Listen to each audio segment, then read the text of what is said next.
Hello, good morning students. आज अपन इसमें next start कर रहे हैं सिलेक्शन या चयन।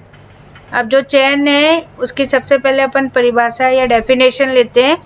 इसमें क्या है कि आपको चाहे नेचुरल या चाहे आर्टिफिशियल, चाहे प्राकृतिक या कृत्रिम रूप से अपने को अच्छे पौधों को, अच्छे लक्षण वाले पौधों को क्या करना है, छांटना है या अलग करना है, और करने के बाद में फिर उससे अपने अच्छी किस्म का निर्माण करना है। तो इस जो विधि है, इस विधि को अपन क्या बोलते हैं, चयन बोलते हैं।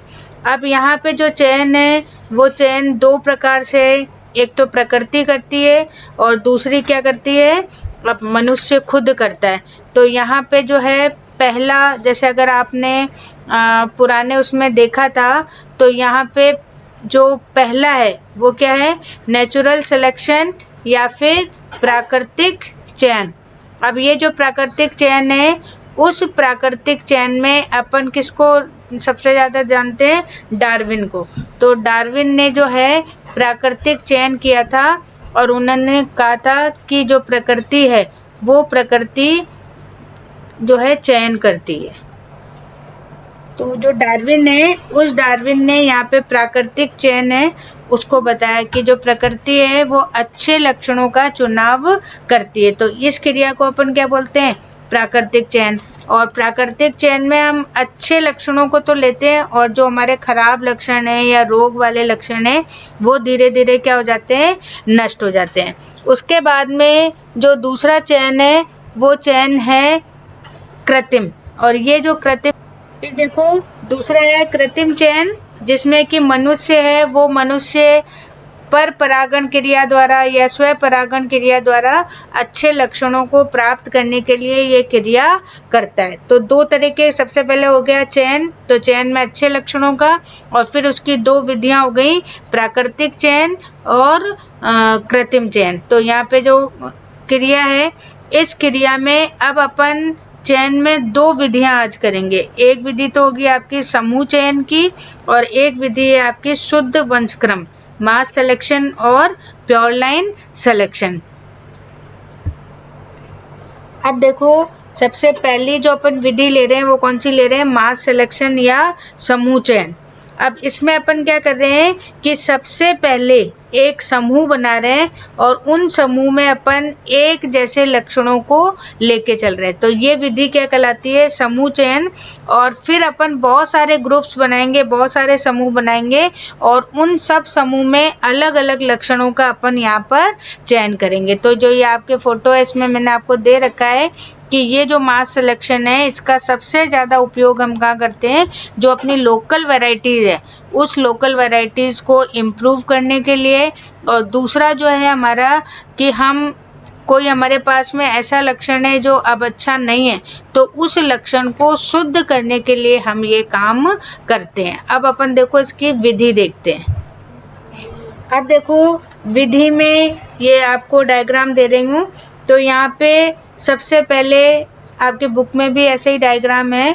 तो फर्स्ट ईयर है, अब फर्स्ट ईयर में देखो सबसे पहले अपन कम से कम 200 से लेके 1000 तक जो है प्लांट्स लेंगे और इन प्लांट्स को जो है थोड़ी थोड़ी दूरी पर वहाँ पर इन सीड्स को ग्रो कर देंगे। और ये जो सीड का सिलेक्शन है, ये सीड का सिलेक्शन जो है समूह के रूप में किया जाएगा और इस समूह में हम अलग अलग लक्षणों को लेंगे। जैसे लंबाई का भी ले सकते हैं हम, रोग प्रतिरोधकता, डिजीज रेजिस्टेंस वाला भी ले सकते हैं, या फिर अच्छे जो ओज या विगर वाले हैं उन लक्षणों को भी यहाँ पर ले सकते हैं। तो इस तरीके से हम बहुत सारे लक्षण लेकर उनके बीजों को एक साथ थोड़ी थोड़ी दूरी पर उगाते हैं। फिर उसके बाद में सेकेंड ईयर, अब अपन ने जितने जो सीड्स हैं उन सब सीड्स को अपन क्या कर लेंगे, अच्छे सीड्स को मिक्स कर लेंगे। और मिक्स करने के बाद में अपन ग्रुप के रूप में यहाँ पर इसको, क्योंकि समूह है यहाँ पर एकल संतति नहीं आएगी, यहाँ पे हम वापस से जो है अलग अलग लक्षण वाले जो बीज हैं उन बीजों को मिक्स करके और समूह के रूप में यहाँ पर उगाएंगे। और ये क्रिया जो है ये मान के चलिए तीसरे, चौथे और पांचवें 3 साल और भी हम लगातार ऐसे इसको करते रहेंगे। और उसके साथ में जब अपने पास में बीज आएंगे तो उन बीजों का अपन जो अपना मानक है, जो स्टैंडर्ड वैरायटी है, उसके साथ पहले अपन क्या करेंगे, मूल्यांकन करेंगे, एवोल्यूशन करेंगे। उसके बाद में जो है इसका अपन टेस्ट भी करेंगे, कोऑर्डिनेटेड यील्ड ट्रायल या समुचित उपज परीक्षण, और उसके बाद अपन इसको क्या कर देंगे, पब्लिश कर देंगे। और पब्लिश करने के बाद में अगर ये सही है तो इसको 6th ईयर में जाके इसका गुणन करेंगे, और गुणन करने के बाद में इसको किसानों को या जो भी कल्टीवेटर है उसको अपन क्या कर देंगे, डिस्ट्रीब्यूट कर देंगे। तो इस तरीके से 6 साल में, लगभग 6 से 7 साल में हम इस नई वैरायटी को यहाँ पे डेवलप कर लेंगे।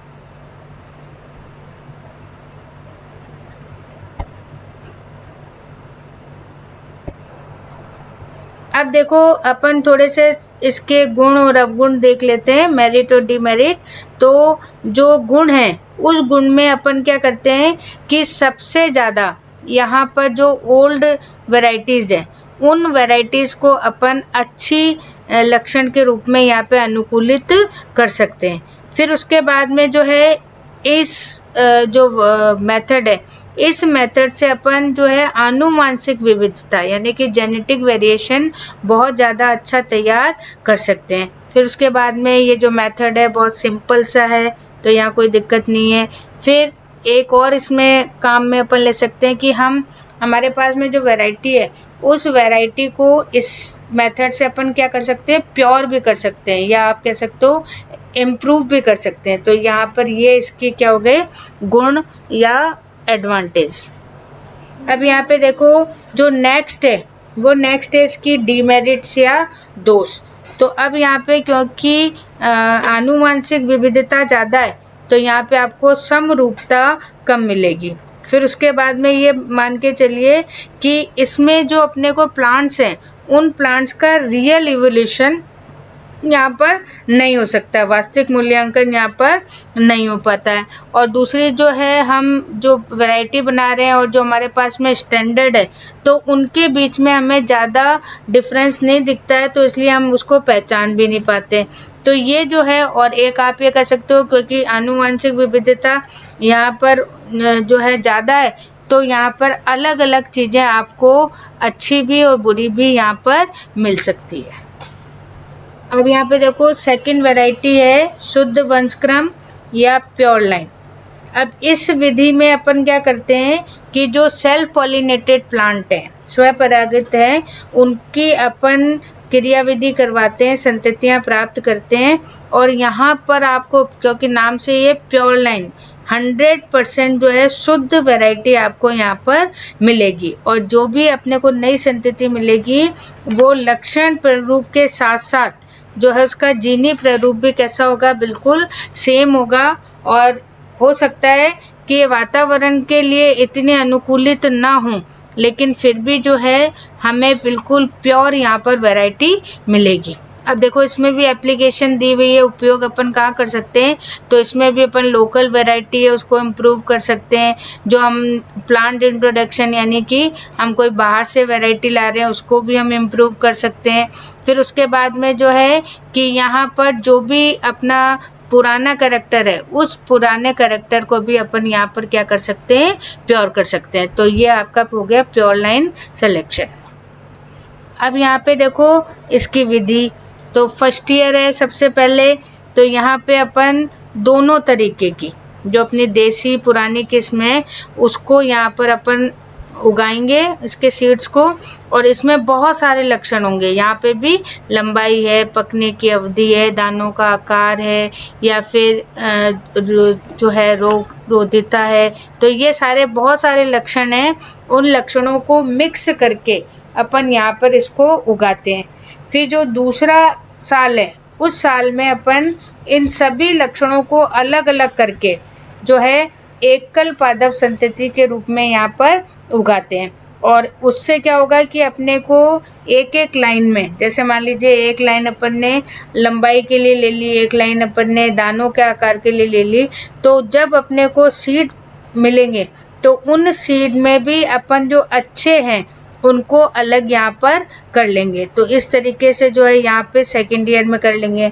फिर अपने पास में जो थर्ड ईयर है, उस थर्ड ईयर में अपन इसका प्रारंभिक उपज परीक्षण करेंगे, प्राइमरी यील्ड ट्रायल लेंगे, और उससे अपने को क्या होगा कि जो अपने पास में स्टैंडर्ड है, मानक है, उसके साथ में अपन इसकी तुलना करेंगे। फिर ये मान के चलिए चौथा, पांचवें और छठे 3 साल तक लगातार अपन यही प्रोसेस करते रहेंगे, जिससे क्या होगा, लगातार इनकी जो यील्ड है या इसकी जो उपज है, उस उपज में क्या होगी, इम्प्रूवमेंट होगा, और हमें बहुत अच्छी किस्म जो है यहाँ पर पब्लिश करेंगे। अब देखो जो 7वां साल है, जब अपन ने किस्म पब्लिश कर ली, और उसके बाद में अपन इसका मल्टीप्लिकेशन करेंगे और फिर इसको रिलीज कर देंगे। तो इस तरीके से 7 साल में अपन ये पूरी की पूरी किस्म इसको नई तैयार कर लेंगे। अब यहाँ पे देखो शुद्ध वंशक्रम चयन के गुण कि क्या क्या इसके एडवांटेज होते हैं। तो सबसे पहले तो क्या है कि ये वो मेथड है जिससे कि हम सबसे ज़्यादा जो है प्योरिटी या सबसे ज़्यादा इम्प्रूवमेंट कर सकते हैं, पहली बात। फिर उसके बाद में यहाँ पर आपको आनुवांशिक विविधता तो नहीं मिलेगी, लेकिन आपको एक प्योर वैरायटी यहाँ पर 100% प्योर वैरायटी आपको यहाँ पे मिलेगी। फिर उसके बाद में जो प्योर वैरायटी मिल रही है, उस प्योर वैरायटी को आप जो स्टैंडर्ड वैरायटी है उसके साथ आप इजीली, बहुत सरलता से उसको क्या कर सकते हो, पहचान सकते हो। तो यहाँ पे जो है सबसे जो इम्पोर्टेंट चीज़ वो यही है कि यहाँ इस मेथड से अपन कोई भी प्रोसेस है या कोई भी नई वैरायटी है उसमें बहुत ज़्यादा इम्प्रूवमेंट कर सकते हैं। अब देखो इसमें कुछ इसके दोष भी हैं कि जैसे मान लीजिए कि आनुवांशिक विविधता नहीं है, तो यहाँ पर आपको बिल्कुल एक जैसे ही लक्षण मिलेंगे। फिर हो सकता है कि जब विविधता नहीं है तो ये वातावरण के अनुकूलित भी ना हो।